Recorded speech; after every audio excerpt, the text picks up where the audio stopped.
Uranium से nuclear bomb कैसे बनाया जाता है? यूरेनियम जो होता है बेसिकली दिखने में कुछ इस तरह का होता है, इसे हम येलो केक भी बोलते हैं। येलो केक इसलिए कहते हैं क्योंकि ये क्या होता है, येलो कलर का होता है, इसलिए हम इसको येलो केक कहते हैं। और ये दुनिया की सबसे महंगी धात है। लेकिन कमाल की बात यह है कि पाकिस्तान और इंडिया में ये आसानी से मिल जाती है। लेकिन आप कहेंगे भाई इतनी महंगी क्यों है? अगर इतनी आसानी से मिल जाती है, ईरान के अंदर भी और बाकी भी कंट्रीज़ के अंदर है, फिर क्यों महंगी है? उसकी महंगी होने की वजह यह है कि यूरेनियम हमें जो है प्योर हालत में नहीं मिलता है। उसके अंदर एक फजूल प्रोडक्ट होता है, उसका अपना ही आइसोटोप होता है। इसको हम देखेंगे। और ये देखिए, हम यूरेनियम से क्या क्या बना सकते हैं। यूरेनियम से हम क्या बना सकते हैं? न्यूक्लियर बम बना सकते हैं। न्यूक्लियर बम का आपको पता ही होगा, एटम बम, और हिंदी में बोला जाए तो परमाणु बम। पाकिस्तानी तो समझ गए होंगे मैं क्या बात कर रहा हूँ, ठीक है। अब आ जाए कि ये इतनी महंगी क्यों है और इससे हम क्या क्या काम ले सकते हैं। देखो, यूरेनियम जब हमें मिलता है तो इसके अंदर दो तरह के आइसोटोप्स होते हैं। एक होता है यूरेनियम 238 और यूरेनियम 235।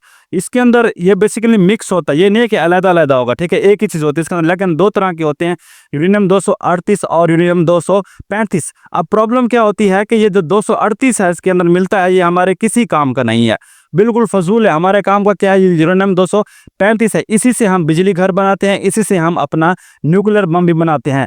अब मसला ये है कि जब ये यूरेनियम हमें मिल जाता है पूरा, तो इसके अंदर ये जो यूरेनियम 235 है जो हमारे काम का है, ये सिर्फ होता है 0.7%, मतलब सिर्फ 0.7% है। बाकी क्या होता है? 99.93% ये हमें क्या मिलता है? यूरेनियम 238 मिलता है, जो कि हमारे लिए किसी काम का नहीं है, फजूल है। काम का क्या चीज़ है? ये है। अब आप अंदाजा लगा सकते हैं कि ये मतलब काम की चीज़ हमें बहुत बहुत ही कम मिल रही है। इसका मतलब ये है कि अगर आपके पास 100 किलोग्राम यूरेनियम हो, पूरा कितना हो? 200 यूरेनियम हो 100 किलोग्राम, तो इसमें यूरेनियम 238 जो है वो कितना होगा? 99.93%। सिर्फ जो हमें काम की चीज़ मिलेगी तकरीबन वो 700 ग्राम मिलेगी। यूरेनियम 235 इसके अंदर हमें कितने मिलेगा? 700 ग्राम मिलेगा, एक 100 केजी में से। आप अंदाजा लगा सकते हैं कि हमें मतलब बहुत ही कम मिकदार में ये चीज़ मिलती है। अब होता क्या है कि हम इससे क्या बना सकते हैं? एक तो हम इससे जो न्यूक्लियर बम है वो बना सकते हैं, दूसरा हम क्या बना सकते हैं? इससे बिजली घर बना सकते हैं, जिससे हम बिजली पैदा करते हैं। जब आप बिजली घर बनाएंगे तो आपको कोई टेंशन नहीं होगी, कोई भी मुल्क आप पर पाबंदी नहीं लगाएगा, अमेरिका वगैरह कोई प्रॉब्लम नहीं करेगा। लेकिन जब आप इसको न्यूक्लियर बम बनाने की कोशिश करेंगे तो सारे कंट्री आप पे पाबंदी भी लगाएंगे, हम आपको रोकने की कोशिश करेंगे। रोकेंगे क्यों? क्योंकि खतरनाक ही इतना है। अब देख लो यहाँ पर।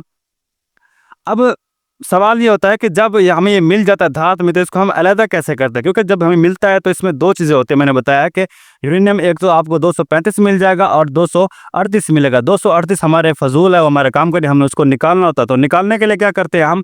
सेंट्रीफ्यूजेस, यहाँ पर जो है ना इस तरह की डिवाइसेस होती हैं, इसका इस्तेमाल किया जाता है। ये बेसिकली क्या होती है? इस तरह से इसको मशीनरी समझ लो, ठीक है। ये इस तरह से होती है जिसके अंदर क्या करता है, यूरेनियम को डाल के ना गैस के साथ इसको जो ना मिक्स किया जाता है। तो उसके ज़रिए हम इसको घुमाते हैं, गोल गोल घुमाते हैं, ताकि क्या हो?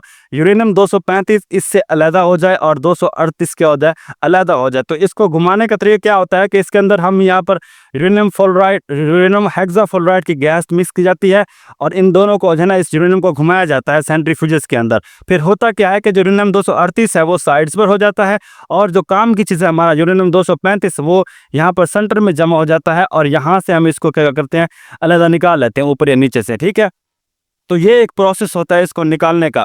जी बिल्कुल वैसा ही है जैसे आप घर में दही को अगर गोल गोल घुमाओ तो वहाँ से मक्खन अलग हो जाएगा, लस्सी अलग हो जाएगी। इस तरह से आपने प्रोसेस किए होंगे घर में, तो ये बिल्कुल वैसा ही काम करता है। इसमें क्या होता है कि यूरेनियम 235 अलग हो जाता है और यूरेनियम 238 अलग। 238 हमारे काम का नहीं है, 235 हमारे काम का है। उसको हम क्या करते हैं? जब हमें मिल जाता है यूरेनियम 235, यहाँ से ये हमें यूरेनियम 235 क्या हो गया? मिल गया यूरेनियम 235, क्योंकि यही हमारे काम की चीज़ थी, तो हमें यहाँ से मिल जाती। तो हम इसको क्या कर सकते हैं? इसको इस्तेमाल करके बिजली घर और न्यूक्लियर बम बना सकते हैं। होता क्या है? इसको मजीद इनरिच किया जाता है। इनरिच का मतलब है इसको मजीद प्योरीफाई किया जाता है उसी सेंट्रीफ्यूजल डिवाइसेस के अंदर, और कुछ इसके अंदर टेक्निकल चीज़ें होती हैं, वो हर बंदे को पता नहीं होती। अब इससे क्या होगा कि आप जब इसको 5% तक इनरिच कर देंगे, सिर्फ कितना? 5% तक, तो आप इससे क्या कर सकते हैं? बिजली घर बना सकते हैं। बिजली घर में क्या होता है कि इससे बिजली पैदा होती है। पाकिस्तान के अंदर भी जो है ना न्यूक्लियर पावर प्लांट हैं बिजली के, इसी तरह से और भी कंट्रीज़ के अंदर है। लेकिन ऐसा करने से आपको कोई भी कंट्री पाबंदी नहीं लगाएगा, अमेरिका वगैरह कोई भी आपके पीछे नहीं पड़ेगा। प्रॉब्लम कब होगी, जब आप यूरेनियम 235 को 90% तक क्या कर लो, इनरिच कर लो, तो क्या होता है उससे हम अपना न्यूक्लियर बम बना सकते हैं, कुछ इस तरह का इसको स्टोर किया जाता है। तो ये बहुत ही खतरनाक चीज़ है, क्योंकि ये जिस पे भी पड़ गया उसकी तबाही कन्फर्म है। ठीक है, अब हम देख लेते हैं कि यूरेनियम से कितनी तबाही हो सकती है, कि ये कितना ही पावरफुल होता है। देखिए, अब यूरेनियम को जब हम इनरिच कर लेते हैं तो इसको कुछ इस तरह से स्टोर कर लिया जाता है, इस तरह से, या फिर रॉड की शक्ल में स्टोर कर लिया जाता है। लेकिन यूरेनियम नाम सुन के फ्लावर नहीं समझना, ये फायर है। फायर कैसे है, इसकी तबाही का देखो। अगर आपके पास 1 kg यूरेनियम है तो इसको अगर हम जला दें तो इसकी जो पावर इक्विवेलेंट हो जाती है, कितनी हो जाती है। अगर दूसरी साइड पे 27 लाख किलोग्राम, 27 लाख किलोग्राम आप अगर कोयला जला दें तो जितनी हीट और तबाही ये करेगा, तो सेम वैसा ही ये सिर्फ 1 किलोग्राम कर देगा। तो आप अंदाज़ा लगा सकते हैं कि किसी भी शहर में अगर आप 27 लाख किलोग्राम कोयला जला दे तो वहाँ पे कितनी तबाही होगी। तो सेम वैसी ही तबाही होगी। लेकिन ये तो सिर्फ हीट ही पैदा करेगा, सिर्फ गर्मी पैदा करेगा या चीज़ें जला देगा। लेकिन ये क्या करता है, इसके और भी बहुत ज़्यादा नुकसान आते हैं। ये खाली जो है ना कोयला की तरह आग नहीं पैदा करता, इसके फटने के बाद मज़ीद जो है ना रेज़ निकलती हैं, जो कि बहुत ही ख़तरनाक होती हैं। इसको होता क्या है बेसिकली, कि इसको जहाँ पर भी डाल देंगे आप तो इस तरह से इसको ब्लास्ट किया जाता है, इसको आग लगाई जाती है, ये शुरू हो गया। आप इसको जितना ऊपर से जलाओगे उतना ही फ़ायदा है, क्योंकि ये जितना ऊपर से जाएगा तो उतना ही ज़्यादा फैलेगा, इसकी रेज़ फैलेंगी हवा के अंदर, इसकी जो है ना केमिकल फैल जाएगा, जो कि ज़्यादा तबाही करेगा एज़ जो है ना, इससे कंपेयर के आप नीचे जाके इसको मारो। इसीलिए तमाम कंट्री जो है ना, बेशक जितनी भी सुपर पावर इनके पास डिफेंस सिस्टम हो, फिर भी डरते हैं कि कोई भी बंदा न्यूक्लियर बम ना बनाए, क्योंकि इसको अगर आप अपनी हवा में इंटरसेप्ट कर भी देंगे, रॉकेट मार के उसको गिरा भी देंगे, तो आपके लिए नुकसान है। अगर आप इसको अपने एरिया में इसको उड़ा रहे हैं रॉकेट के साथ, तो मज़ीद ये फैलेगा, जितना ऊपर से गिरेगा उतना ही फैल जाएगा। अब होगा क्या, ये जब इस तरह से गिरता है तो सबसे पहले क्या होता है कि इतनी ज़्यादा हीट प्रोड्यूस होती है कि जो भी वहाँ पर होता है उसके एरिया के अंदर, तो 100% इंसान जो है वो भाप बन जाता है, वेपोराइज हो जाता है। इतनी ज़्यादा हीट होती है कि कोई भी चीज़ वहाँ पे होगी वो बिल्कुल वेपोराइज हो जाएगी। गिरने के बाद फिर क्या होगा, नीचे मज़ीद उससे तबाही फैलेगी। उससे अगले दिन क्या होगा कि उसके बाद इसमें से निकलती हैं इस तरह से रेज निकलती है, रेडिएशंस निकलती हैं। एक तो एक्सरे निकलती है। एक्सरे ये वो वाले एक्सरे नहीं है जिसे हम करते हैं, ठीक है ना, वो भी एक्सरे होती है, लेकिन वो बहुत ही लो क्वांटिटी के अंदर, लो मिकदार के अंदर होती है, जिससे हम अपने बॉडी पार्ट्स को जो है एक्सरे वगैरह करवाते हैं। लेकिन ये बहुत ज़्यादा तेज़ होती है। जब इस तरह की रेस पड़ेगी तो वो कन्फर्म है कि आपको तबाह कर देगी। इसी तरह से इसके अंदर ख़तरनाक रेस, गामा रेस निकलती हैं। गामा रेस को भी इस्तेमाल किया जाता है मेडिकली इसके अंदर, कि जो कैंसर वगैरह होते हैं उसको इलाज करने के लिए, कैंसर के जरासीम को मारने के लिए इसका इस्तेमाल किया जाता है, लेकिन बहुत ही कम मिकदार में किया जाता है।